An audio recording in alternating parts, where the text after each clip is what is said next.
Welcome back to Feel Good with Carly. It's been a week. We took a week off. We just got back from spring break. Woo! Have you guys ever had a wild spring break experience? We just were in Vegas with our kids for spring break, and that was wild. Taking kids to Vegas is wild. I've had some wild days in my past. I won't lie about that. But I've never had a wild Vegas time. And I have a feeling that it could get really, really wild in Las Vegas. We were there for a dance competition with my little girl. She's on a competitive team, and they were dancing in Vegas. And I thought, how is this going to go down in Vegas with all my kids? Everyone was there but my oldest son. And it was just interesting. There is a lot to do family-wise in Vegas, I will say. Like we went to the Bellagio and the flower gardens I fell in love. They were so cute. They had them set up for Easter and it literally smells like heaven in there. There's so many fresh florals, but they had these really cute hanging Easter baskets with chicks, and they had this like fairy house with hummingbirds and this beehive, and it was just so cute, and that was really fun. And we walked around a lot. We went shopping a little bit. I ate actual shit, like not with my mouth, but I ate it. Fell so hard. We were coming back from a long day of walking, and I had on these really cute flats. They're like crystal ballet flats, really sparkly and just comfortable, so cute. Zero traction on the bottom of the shoes. And we were crossing the street. It was like the main strip of Vegas, and it was right in front of Caesar's Palace. And we were heading over to the Flamingo. That's where my little girl was dancing. And it was like one of the busier intersections. My husband was pushing our toddler and both of our toddlers. Let's be honest, I have two toddlers, my 2-year-old and my 1-year-old. And we were with my brother and his wife, and they had their older son. He's almost 11, their daughter who's 6, and they had their little baby in a carrier. And then we had all 4 of our kids. Anyways, we're like walking across the strip, and I step off the curb to cross out into the street, step off the curb into the street to cross the road. My foot hit the pavement and just woof, like I slid, splits. I had a Diet Coke in my hand, of course, and it like flew, and I like slammed it on the cement. And before I know it, some stranger, some foreign man with a beautiful accent was like, "Oh no, miss, I pick you up," and like scooped me up off the ground.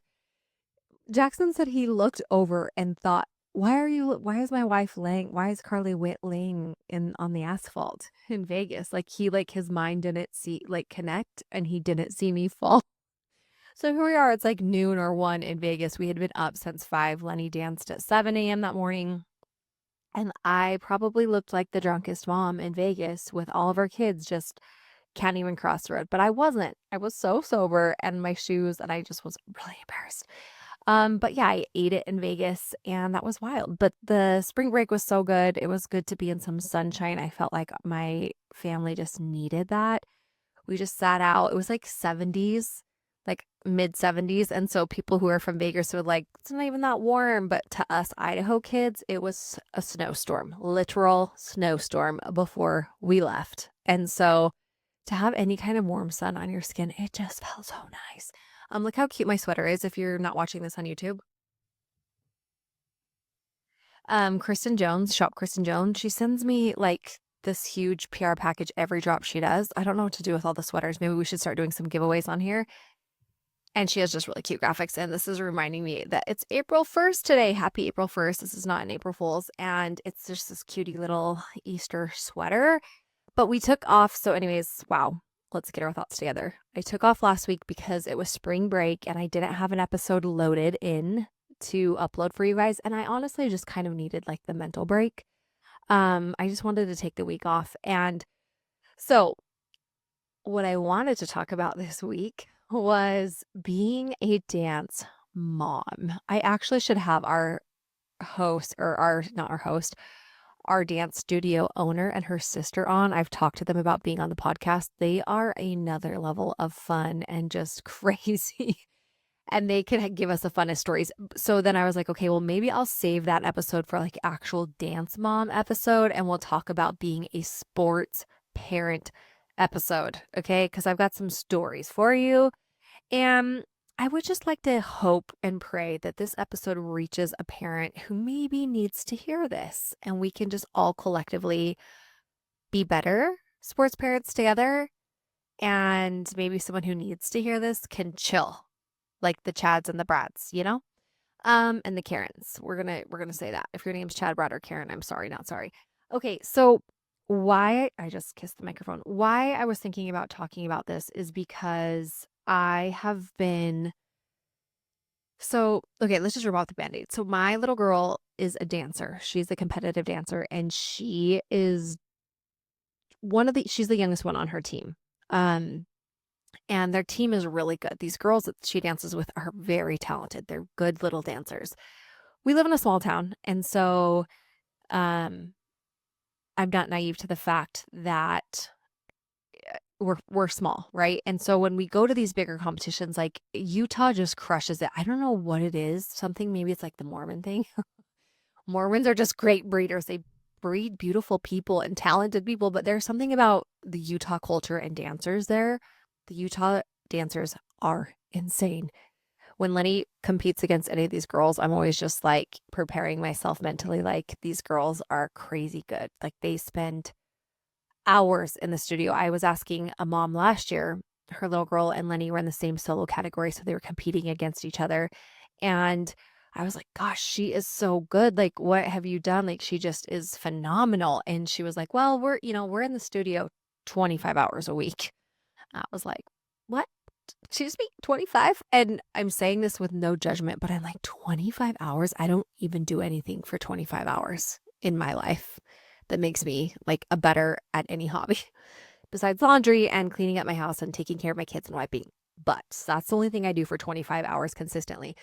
And so, I've just been like taking all this dance experience because I'm new to this. Like I grew up as a dancer, but I favored cheerleading. So cheer was more my world. I cheered in college. I cheered at Boise State. Shout out Broncos. And I have many years of cheer experience. So I'm not new to this whole world of competitive cheer/dance, but cheer is a lot different than dance. And I've been trying to like pocket all these little pieces of experiences that we've had only years into our dance experience and trying to like keep myself in check because I am a very competitive person and like I was raised to be this, if we're going to do something, we're going to try our absolute hardest and we're going to do our absolute best at it. And so having that mentality and keeping in mind that Lenny's a part of this group who's very good and she's one of the youngest ones on there. And she's kind of gotten this reputation. She just has this body to be a dancer. She's very, very, very flexible. She has very beautiful feet and she's a good dancer. And so people will say things and it like, I don't want it to go to her head, but like, I don't want it to go to my head. And I just, I want to keep the humility and the work ethic at the forefront. But I also like the main reason why I was like, we need to talk about this. I need to air this out with somebody is because it's like, when do you start like allowing that competitiveness to creep in? Because I'm like, I feel like it's fully in our lives right now. And I'm like, at what point do I remember and remind her and just keep us all in check that like she's 6 and is the burnout going to come, And I was thinking about that with my son Cooper, my oldest son Cooper. He played travel baseball and travel baseball when he was 7 is no less competitive than competitive dance for a 6-year-old. And comparing these two worlds, and I remember thinking like, gosh, like, why are they taking this so serious? They're just young. They should be having fun. And this should be about, gaining so much more than just like actual baseball skills. Like they should be learning the fruits of like when it like feels good to work hard and learning how to be on a team and be a team member and to have good sportsmanship and to have respect for your coaches and to learn how to pick your teammates up when they're down. And there's just so many aspects of being on like an organized team that I actually love. And maybe it's because I grew up doing competitive sports, cheer and dance, that I feel like really stuck with me and led me into positions where it gave me an upper hand. And it sounds so dumb because it's like, it's just cheerleading, but there were so many aspects of, hold on, I have like a tickle in my throat.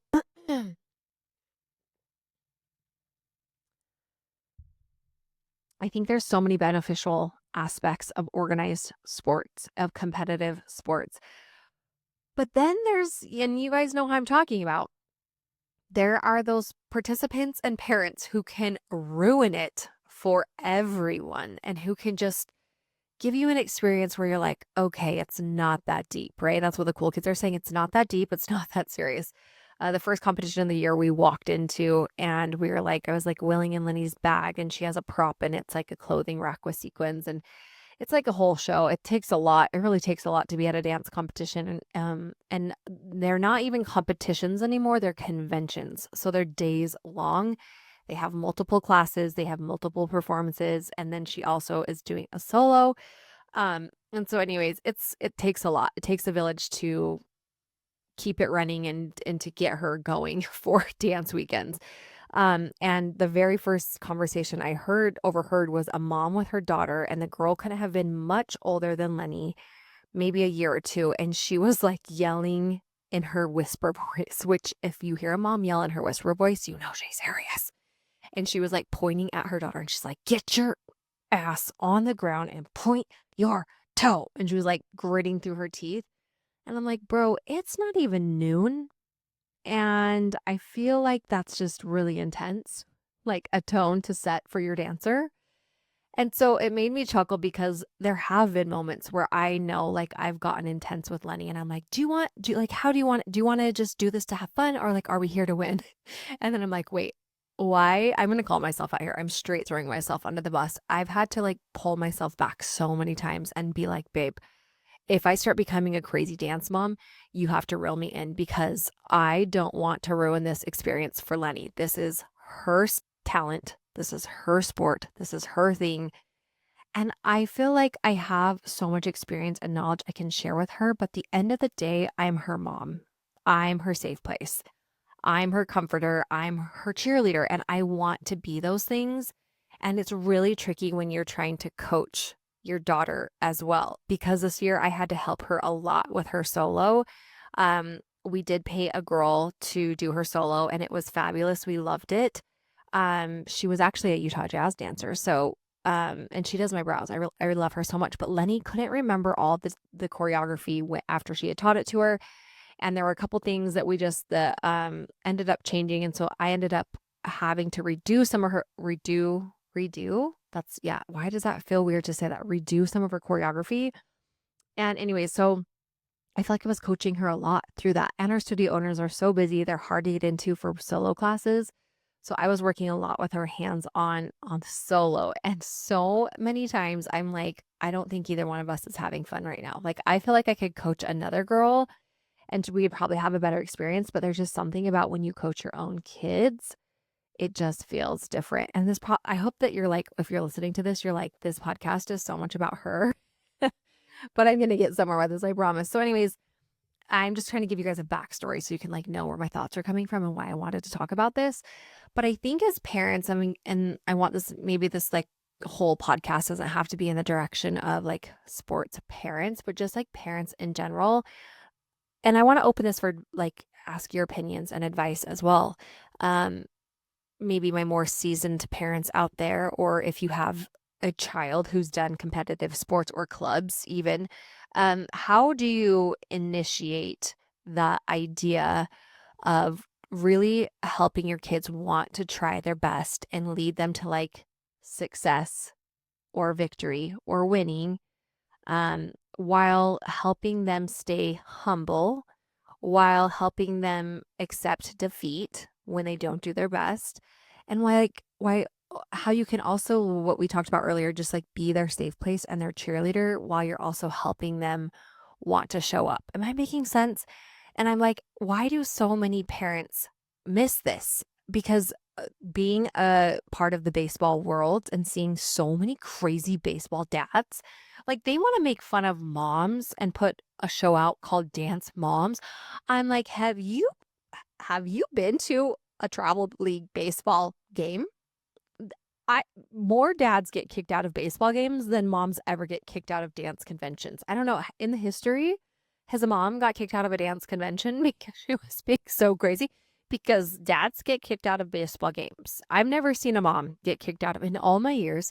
You guys, I'm onto something. I've never seen a mom get kicked out of a baseball game. I'm not saying moms can't be crazy. There's sometimes I've yelled some things at baseball games. And it's kind of like fun to have like that, like, rivalry and get competitive. But like at the end of the day, you have to pull it back and be like, this is not that deep.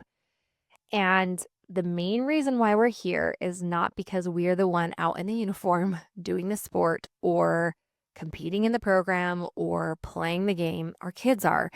And I think that it's so important because the fundamentals of the game, let's just call it the game, whether it's dance or baseball, I truly feel like there's so many things that they can carry with them throughout their life that's going to benefit them in so many ways beyond like, oh yeah, you won that game and you won that trophy. Because think about it, like if you were involved when you were younger in sports or cheer or dance or clubs, you may have had a game where you like won the championship or you got the huge trophy or medal, but I think like what it comes down to and what you're going to remember are like the late hours of practices and like playing with your friends. And like for me, when I watch Lenny at dance conventions, like she loves dancing and she's having fun, but she's still so young where I don't think she's like fallen in love with the sport yet. She loves spending time with her friends at dance conventions. And like, I remember our first convention, we got prepped, we got all of our costumes ready and her shoes and her makeup and all the things that go into it. And I had bought her a coloring book and some color and some new markers to pack in her dance bag. So between numbers, like she could like, chill out and just color and hang out. And we're driving, it was like a 2-hour drive to this convention. And I remember asking her, like, are you so excited? It's the first dance convention of the year. Like, are you so excited to dance? And she was like, yeah, I just can't wait to color with my friends and show them my coloring book. It's going to be so fun. And like the sarcastic side of me, if you guys don't know this about me yet, I'm very sarcastic. It's like how I cope with everything in life. I'm like, oh, glad I'm spending thousands of dollars so we can go drive 2 hours to color. But then I was like, in the same breath, chill, everyone chill. I was like, this is what I want my 6-year-old to be excited about is to color with her friends at dance convention. And like, that's what she's going to remember, right?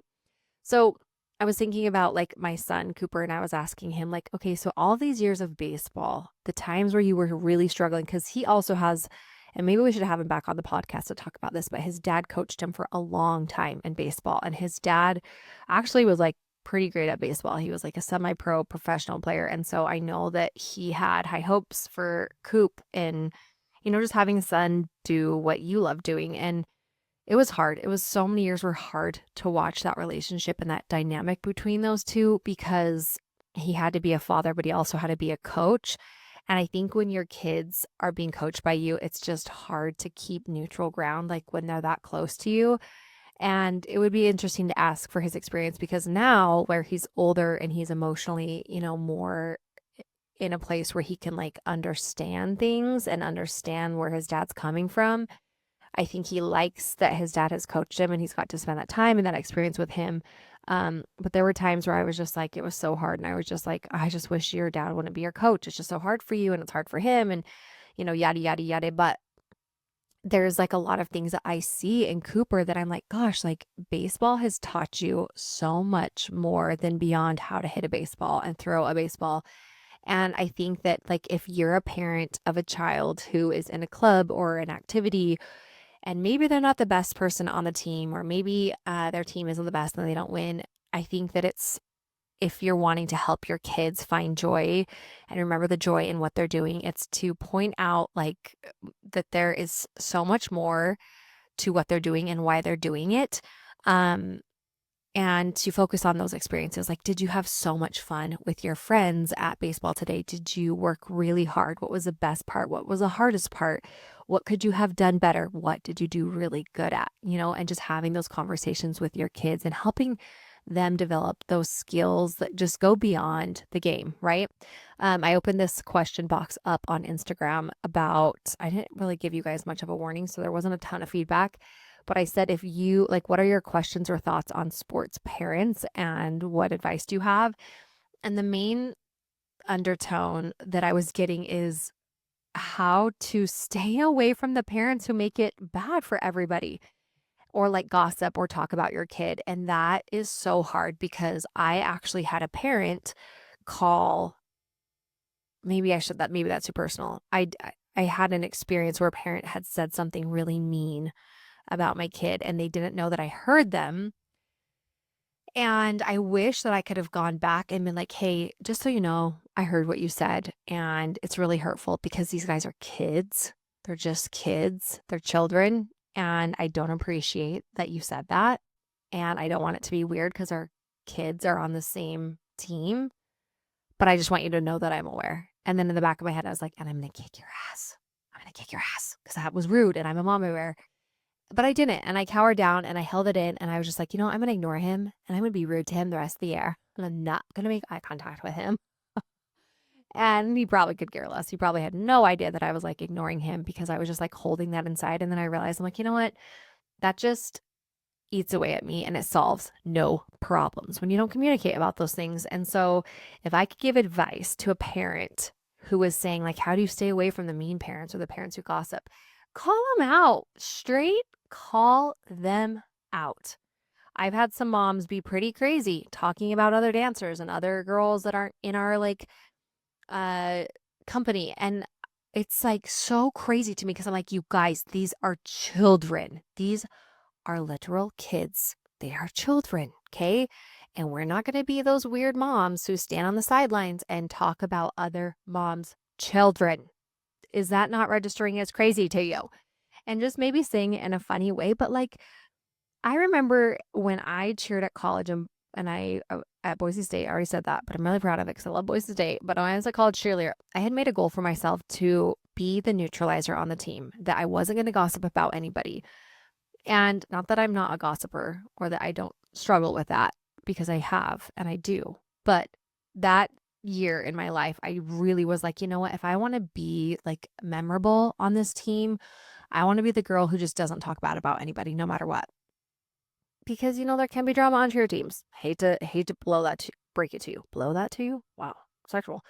Break it to you. But there can be drama on cheer and dance teams. And so I was like, you know what? There's a leaf in my mouth. It's fine. I just got done eating dinner. Sorry. I'm going to be the girl who doesn't talk bad about anybody. And I remember something had come up where we were sitting in a circle and somebody tried to say something. And I was like, you know what, you guys, like, if we can't say this when they're around, like, let's just not talk about it. And I was a freshman saying this to 4-year cheerleaders who are seniors and experienced. And it just was quiet. And they just looked at me and I was like, oh no, here it comes. They're going to make fun of me. They're going to say something. I'm going to get kicked out of the cool kids circle, And then the subject has changed. But then later on that year, I remember the tone had changed whenever anybody was around me. And it was like happy and respectful and peaceful. And somebody ended up saying, hey, I really appreciate that about you, that you are brave enough to stand up to not gossip. And I'm like, okay, why can't we do that as adults? Why can't we be brave enough to stand up to someone and just say, you know what? This isn't right. They're not here. Let's not talk about them or their child. And let's do the right thing here and be brave enough to like call people out. And you will be so surprised if you do it in a way that's like, hey, let's all be better together. Like, let's just not gossip rather than being like, you're so bad because you're gossiping, like finger pointing. I think you'll be surprised how fast somebody will change their tone and how they'll take a different direction. Like, oh yeah, you're right. I mean, I didn't mean it bad. I think they'll try to backpedal because I think gossiping is so easy to do. It's such an easy loophole. Is that the word I'm looking for? It's such an easy pothole. It's a bad hole. It's a bad hole to fall into. And it's addicting. It's so addicting. And why is it so fun when like you hear or see something on social media that's like getting a divorce or just when people are like gossipy or drama, it's like, why are our brains programmed to be like enticed by that? And when someone has like a piece of like juicy gossip, why is it so fun to sit and listen to that? When if you've ever been gossiped about, you know how terrible it feels. And how cool would it be to be the girl or the mom or the teacher that's like, you know what? We're not going to do that here. We're going to stand for what's right. And we're not going to talk about people when they're not in the room. And so if I was like sitting in a group of moms and they were talking bad about another kid, I would either, if you don't have the courage to like straight stand up and like call them out, if it's not worth your peace, totally get that. Just walk away and just don't be part of the conversation. Don't add to it. But if you feel daring, I want to know, you've got a report and feedback. I would love for you to say, am I wrong, or are we talking about a child? And then just kind of like throw it at them like that. See what they do. And another thing that people don't talk about is how mother effing expensive it is. I feel like I have no money. I'm poor. I'm broke. Help me, I'm poor. Between competitive baseball, travel baseball, and dance conventions, and the hotels and the gas money and all the things, I'm like, if Joey and Max also decide to play competitive sports or be in competitive dance or cheer or gymnastics, Elliot just made competitive baseball, I will have 5 kids in competitive sports. Cooper will be graduated by the time they're all in the thick of it. I'm going to need a second or a third job because it is so expensive. It is so expensive. And I feel like the bar is just so high for these kids. Like the skills that Lenny is perfecting in dance right now, I remember not achieving those till I was like in high school. And these little girls are just doing these tricks and skills that I'm like, what? I was perfecting that in high school. And traveling to be able to go compete against other teams and squads was like, you did it one time. And it was like for the state title. And that's it.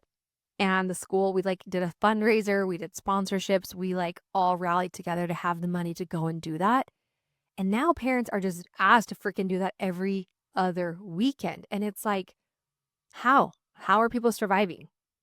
I know that there's like, if you have tips or tricks on this, on how to save money doing these things, I would love to know.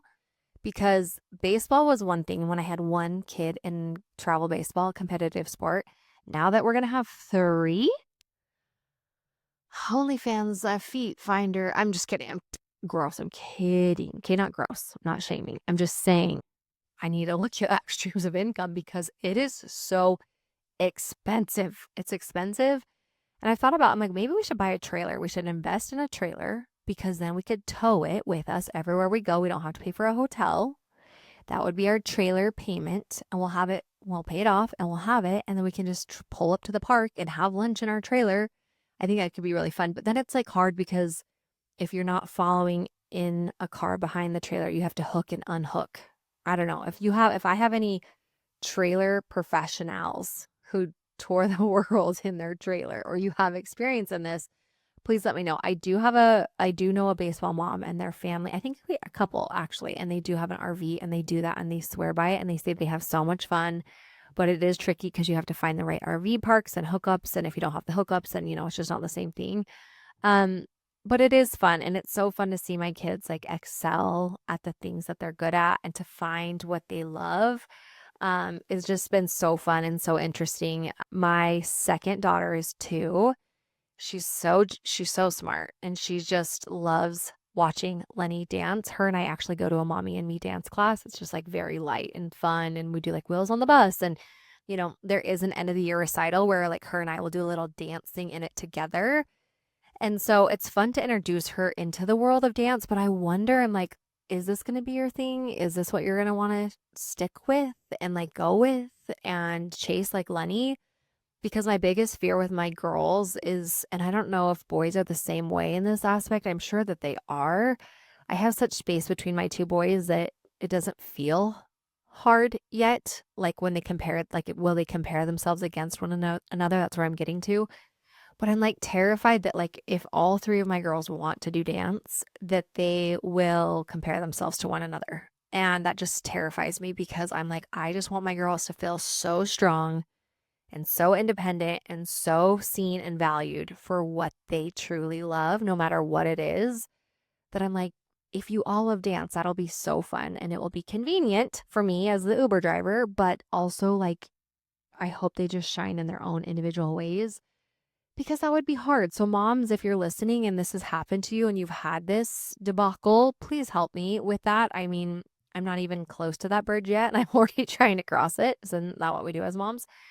we like try to solve problems that we haven't even had yet, but I'm like trying to foresee into the future. And I'm like, well, if they're always at these dance conventions watching their sister, they're either going to end up loving it and wanting to be a part of that world, or they're going to be like, oh, this is annoying, I want nothing to do with it, and find their own path. And so then it will come down to like, how are you in multiple places at once as a parent? Because this week alone, I have a dance convention I'm supposed to be at this weekend, as well as Cooper has baseball games. And I'm already having to pick and choose. And it's hard because Cooper only has 2 more years of high school and then he's done.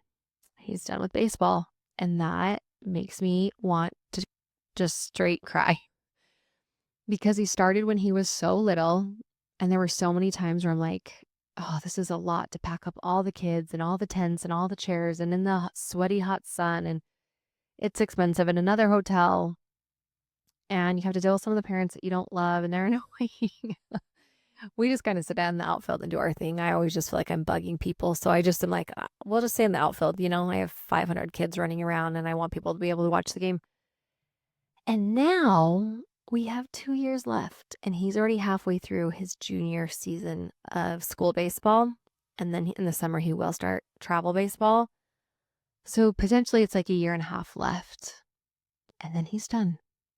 And it went by so fast.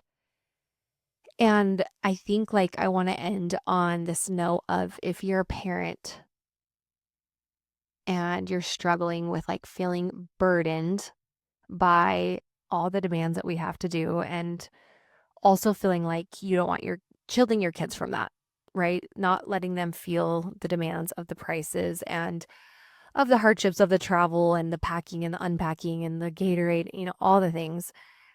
Just do your best to like just be present in the moment with them and celebrate them for just showing up.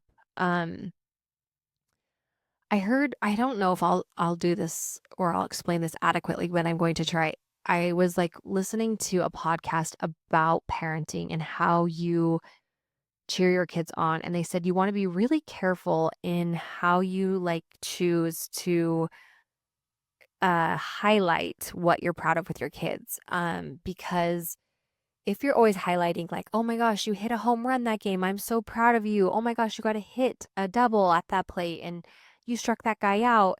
It can very much start to feel like for your kids that you are only proud of them when they find success. If they get straight A's, if they won first at the dance convention, if they placed, or, whatever it may be. Because truly you should celebrate them being like, I am so proud of you for being so brave to get on stage all by yourself. That must be really scary. And I'm really proud of you for being so brave. Or I'm so proud of you for working so hard at your game today. It was really fun to see how hard you've been working, and all those hours of practice have come to the head and it just really paid off. You could tell at your game today that you were just on it. And just kind of separating like how you cheer your kids on, which I love. I love any self-help when it comes to parenting. But do you just ever feel like you're doing it all wrong? Like you listen to it and you're like, oh shit, I'm doing that all wrong. I always cheer them on when they hit the ball.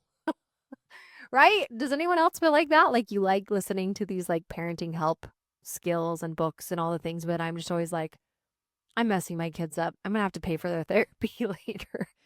So I don't know. This was kind of all over the place, as per usual with my podcast. I know you guys like that. That's why you like me. I'm all over the place. But that's like what's on my heart and on my mind this week, is just thinking about being a sports parent and how I can truly just like not take it that seriously, but teaching my kids the importance of sticking with a skill or a team or a sport or something that they commit themselves to, but not making it about me, and just being a positive, helping them to find a positive experience in it and why that's important, and like helping them pick the lessons that they get to take away from whatever it is they do, even if it's like chess, which Jackson and Elliot, my husband and my son, got really into chess this last summer. I know nothing about it, but that's what's on my heart. That's what's on my mind. I would love to know your guys' feedback on this. If you've gone through any of this, if you're currently going through it, if you're going to have kids and you're like, whoa, I never want them to do these things, like maybe reconsider it, because truly it's been some of our family's best memories when we do get to travel together. And that's one thing that I will say, like, is as much as I was complaining and saying, oh, it's so expensive and there's a lot that goes into it, we have so many memories, like core family memories of us at the ball field or us at these dance conventions. We're only 2 years into it. And just like seeing your kids do what they love and being in their environment and like seeing them do their thing. Like there's never a greater feeling as a parent. I cry. I cry every single game I've been at, and I've cried at every dance competition I've been at. And it's not always even about my kids. It's about just watching other kids light up when they do what they love. And for some reason, that just makes me so teary eyed every time. So I don't know, you guys. Let me know down in the comments if you have any advice, if you have any fun, crazy stories. Wait, I should share this story. When I was a cheer coach, I did coach middle school cheer for several years. And not to brag, but we were pretty good. We always took first. I know it's not about that. We just talked about that. I gave them lots of good experiences to take with them through their lives. But one that they can remember is we always placed first. We were good. We worked hard. But a mom, she was the epitome of a crazy cheer mom.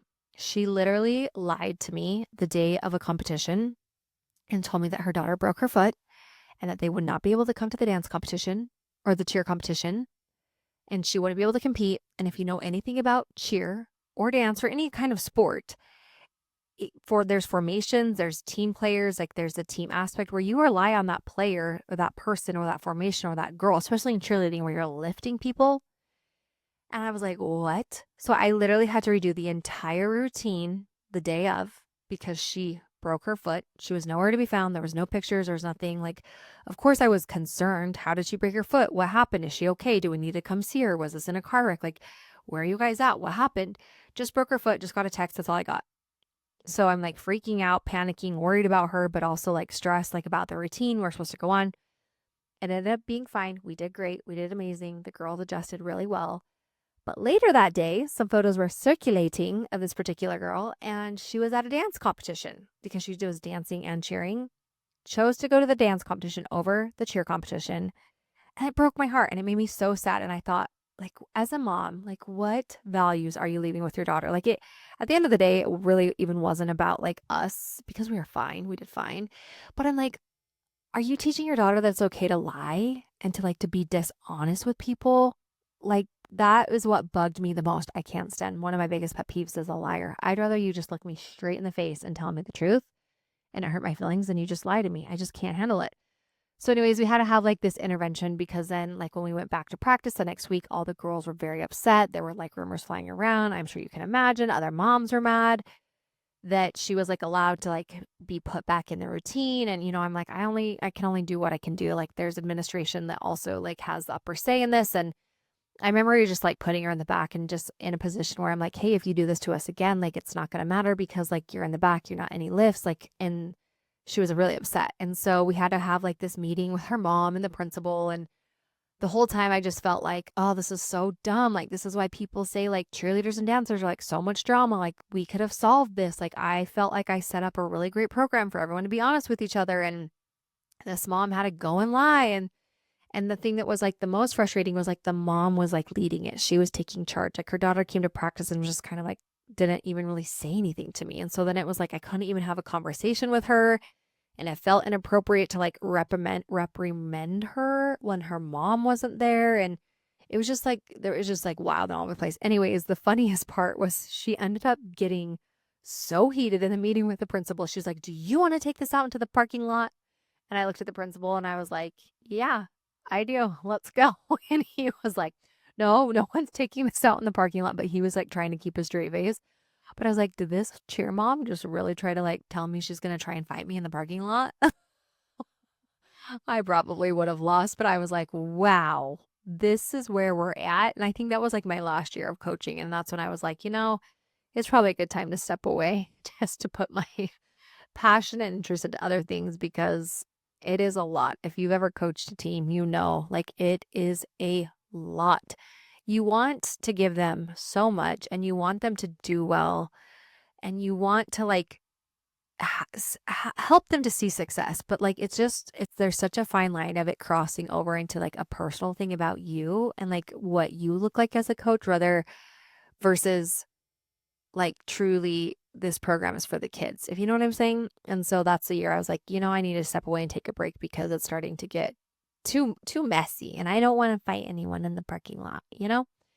Needless to say, she didn't end up fighting me or jumping me in the parking lot. I was safe. But I just thought, oh my gosh, I'm so embarrassed at this example that you're setting for your kid right now. Like, this is not okay. I wonder what the girl's up to in her life, if she's okay. If her mom is like literally just drove her to, not a good place. But anyways, it is late. I need to go wash my face and go to bed. And this has been 40 minutes about talking about dance moms and baseball dads. I could get more into baseball dads stories, but I don't know if I have the energy for it tonight. But I would love to hear. Maybe it'd be fun to like share like your craziest like sports experience. Like, those like clips that like where it's like full on brawls and people like actually fighting, and it's like always at a high school game or always at like a younger kid's game. I mean, I know that it happens in the NFL, and I think it's mostly because like at that level, alcohol is involved. And whenever you get a drunk Chad or Brad and they're going against each other in a game, that's like just kind of a recipe for disaster. But the funniest is to me is when it happens at like a little league baseball game with the baseball dads.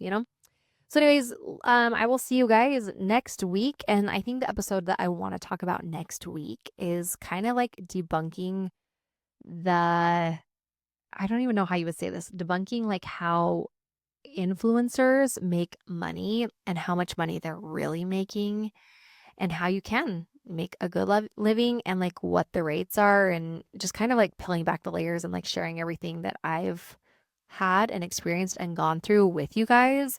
And you might be surprised. You might be surprised by some of it. So thank you so much for hanging out with me.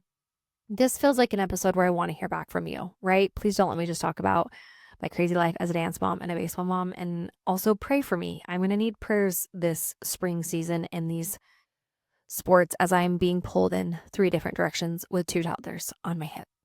I love you so much, and we will see you guys next week on Feel Good with Carly.